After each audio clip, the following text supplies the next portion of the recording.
Hey, it's me again. I bet you're sick of my cringy ass. What's going on? What are you up to? I'm just going through some of the Fallout First feedback. Right now, people are not happy at all with what we're doing. I'm seeing a lot of people saying we should do a price change, maybe augment some of the rewards. Ultimately, maybe we should have held this program back. I think we need to communicate a little bit more. No. I honestly don't think we need to listen to that feedback. What we need to do in response to this is pretend it never happened and quietly work away on brand new items to add to this service. Ignore the haters. Salutations, everybody. It is Matty here today. The Fallout First train wreck rolls on, and if the news we're going to be going over in the video is indicative of anything, it's that Bethesda plans on sticking their head in the sand, just like all of us had feared, trying to ignore this issue, hoping that it blows over and that people will, quote, simmer down, end quote, so they can continue quietly toiling away on this awful service, just like they sort of did with Creation Club. So this information will all be linked in the description down below. We're going to start off with Bethesda highlighting what happened in patch 14. Patch 14 is very significant for Fallout 76 because this is where Fallout First was introduced with private servers. And Bethesda goes on to mention a Halloween event to celebrate the holiday. But on top of that, they say, hey, in case you missed it, here are some highlights from patch 14. Everything in that patch is mentioned except Fallout First. Gee, they're already hiding from it. The writing was on the wall, so I can't say I'm surprised, but it is absolutely frustrating. Bethesda, all I can say, quite honestly, I'm gonna go unfiltered here, you guys are pussies. Seriously, you guys are insanely scared to face the music. And it's sad because the initial promise when this game launched was that communication would be good going forward and that they would address things head on. You guys have done the exact opposite when it's come to one of the biggest controversies yet for this game. You guys have stuck your head in the sand, you've hidden away, you've hoped that the storm would eventually end. I'm trying to keep the pressure on because I think this service is disgusting. Personally, I can't speak for everybody, but it seems a lot of people share my opinion, some of those being players of the game. So certainly there has to be an issue there if even people who are staying loyal to your game after all this time are upset with your service. It's more so the fact that there's no acknowledgement. You could just say, we've been reading feedback about Fallout First and we'll have updates soon. That doesn't tell us anything good or bad. It just acknowledges that something has happened, you're reading it, but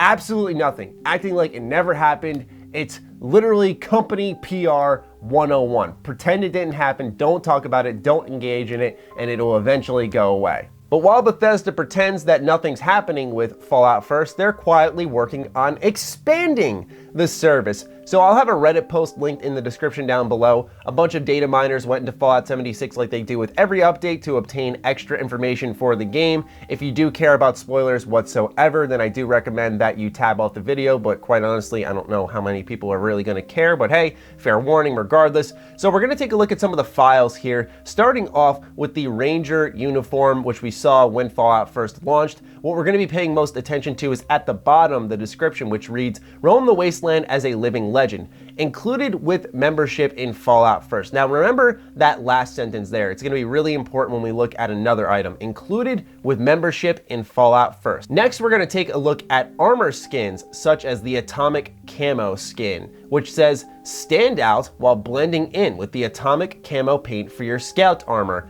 This offer is exclusive to Fallout First members. On screen right now, you can see different renditions of the Ranger uniform on top of the camo skin, which mind you, and I'm not just being critical because I don't like the system itself, but this is horrendous looking, it's disgusting. But more importantly is the wording from Bethesda. One offer is exclusive, one is included. And so when you take a look at something like that, that means one you're getting when you pay, one you have to pay for. In all fairness to this coverage, we have to remember that Fallout First does come with 1650 atoms a month. So presumably, if Bethesda prices it fair, which if you haven't noticed since Creation Club at least, they're awful at pricing things fair, then maybe this will be within that threshold of those atoms and people will continue to spend their atoms on the new stuff exclusive to Fallout First members. This seems to be a big drive for Bethesda because we've seen exclusive emblems, that's where the player griefing happened. Now we're seeing skins, armor. The most dangerous part will of course be weapons. If those are exclusive to Fallout First members, oh boy, Oh boy. And here's the thing is that Bethesda did pledge they're going to be expanding utility items in the Atomic Shop. And when you're getting 1650 atoms a month that you can spend on an assortment of exclusive items, which I kind of understand if you want to make it rewarding for being a part of the program, but also the utility items, you're gonna have 1650 atoms to just blow on game-changing mechanics. I don't know about that. There's even more information that comes from mmogfails.com, who I will also have linked down below. This is a site that has become known for its Anthem leaks once before, so they do have a okay track record. I just say take it with a grain of salt to be safe, but it seems in line with what's been happening with Bethesda and what we've been reading. Another quick Fallout 76 update. Fallout First subscriptions continue to exceed expectations, especially the 1-month sub statistics. They are now actively looking at changing the bonus outfits every few months to keep people interested, which I just showed you guys in the data mine files. Those that subscribe for a year would get every outfit as it becomes available. Bethesda is also looking at other ways to increase year-long subscriptions. More utility items may be coming to Fallout First, which is supported by Bethesda's update on how they're changing the Atomic Shop, as well as some sort of subscriber rewards program, and a few ideas of additional unique subscriber-only benefits are being tossed around. Once again, we look at the data mine file, which says this offer is exclusive to Fallout First members, and it makes a lot of sense. Finally, more utility items are coming to the Atomic Shop. They are checking Reddit and other communities to see what people want, and they will be trying to fit it in. Oh boy. Crossplay was briefly brought up and shut down internally. It was very unlikely that it will happen. PC is the culprit here. A console-only crossplay idea was floating around. However, my only source does not know what became of it. I am told not to expect crossplay of any kind unless the community really pushes for it, and even then it is highly unlikely due to the work involved. God forbid, you know? Fallout 76 will be missing its 2019 Steam debut, oh my god, which was supposed to occur with the launch of Wastelanders. It is still coming to the platform and will launch alongside or shortly after Wastelanders. Oh man, there's just so much there, and I believe it because so much of what we read there through the data mining was already confirmed, like a rewards program or subscriber-only benefits, the offers that we saw through those files. Oh my god, man. See, this is where my frustration sets in because they have such a narrow point of view. They have tunnel vision. Allow me to explain, because they're saying, for example, with the utility items, we're looking around in other communities as well as Reddit to see where we can fit it in. But they're just looking for reasons to fit it in with people who are accepting of it instead of looking at the bigger picture, which is a larger part of the community saying, hey, we don't want this many game-changing mechanics inside the Atomic Shop. Now, I think there's a reality here that may be tough to swallow for a lot of people. Once again, I don't really care because it's not my money being spent, but Fallout First and Fallout 76 are a little bit more successful than I think a lot of us joke about or lead us on to believe. It's certainly not this astronomical success. It certainly could be doing a lot better, but I think the game is profitable for Bethesda given their support for it and giving systems like these and the prices in the Atomic Shop and how Bethesda just seems to be continuing on with this game, unlike Anthem, which was a actual true flop. There isn't anyone playing the game. BioWare has gone dark, and all of that sort of adds up where it's two different stories. Now, I remember reading that apparently Fallout First was supposed to launch alongside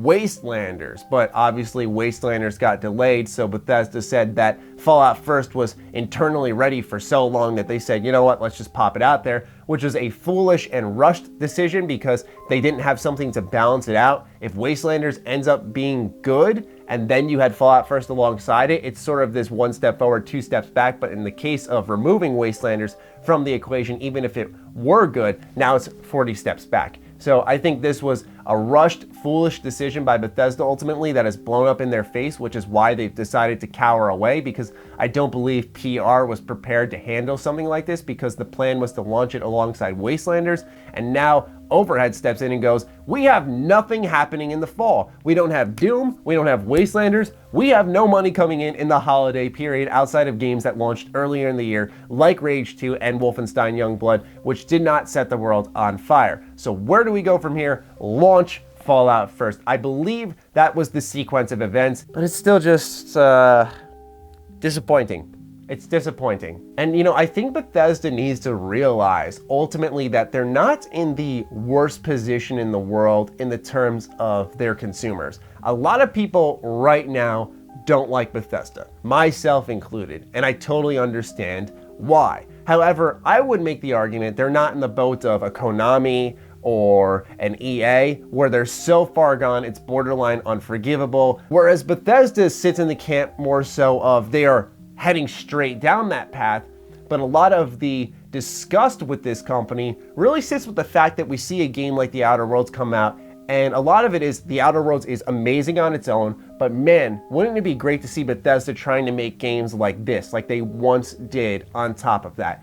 That's where people's frustration really lies, in a place that Bethesda can make great games. They certainly have talent. I mean, Arcane, Machine Games for the most part, outside of Youngblood, which was a collaboration between Arcane as well as Machine Games. Tango Gameworks is solid. Of course, Bethesda Game Studios pre-76, I'd say, was very good. So you have to take a look at that and go, they have the talent. You got to look at a 2017 interview with Pete Hines, where this man actually straight up said that what people say on the outside isn't going to dictate what we make and how we handle certain issues, which I found very understandable in the moment, because it was more so in reference to the Elder Scrolls 6, like where people were saying, hey, do an Elder Scrolls, now do a Fallout, now do an Elder Scrolls, and Pete was sort of arguing the idea of, no, we're not a vending machine, you can't just tell us what to do and we're gonna do it. But it also applied to just consumer backlash in general, and it seems like that very mindset prevails to this very day. As we can tell, Bethesda is sticking their heads in the sand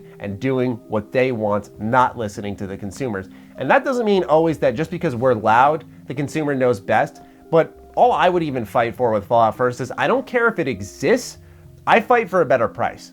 That's it. If this was $5 a month, it would be a little ridiculous in the terms of, okay, really? But at the same time, that would kind of be the general cost of running a server. And then Bethesda's giving you a high value amount of atoms. After that, that suddenly looks a lot better than paying $13 a month and getting just digital currency, a little armor. I just feel like that price differential is really what's hurting Bethesda here. And certainly it would have helped them more if they did the $5 a month at a much more fair price, and then maybe they would have had more players engaging with the service. Because if this leak is to be believed, statistics are good. That's great for Bethesda. Good for them. Not really, but hey, at least at the end of the day, those statistics could be higher if they had a much more fair price, in my opinion. But I am not a psychic. Those are just my thoughts. What do you guys think? Let me know in the comments down below. Other than that, follow me on Twitter, follow me on Instagram. Those links are in the description down below, along with my Patreon. Do consider supporting that, as it fuels all the content I create here. Stay sexy, stay active. I love you all.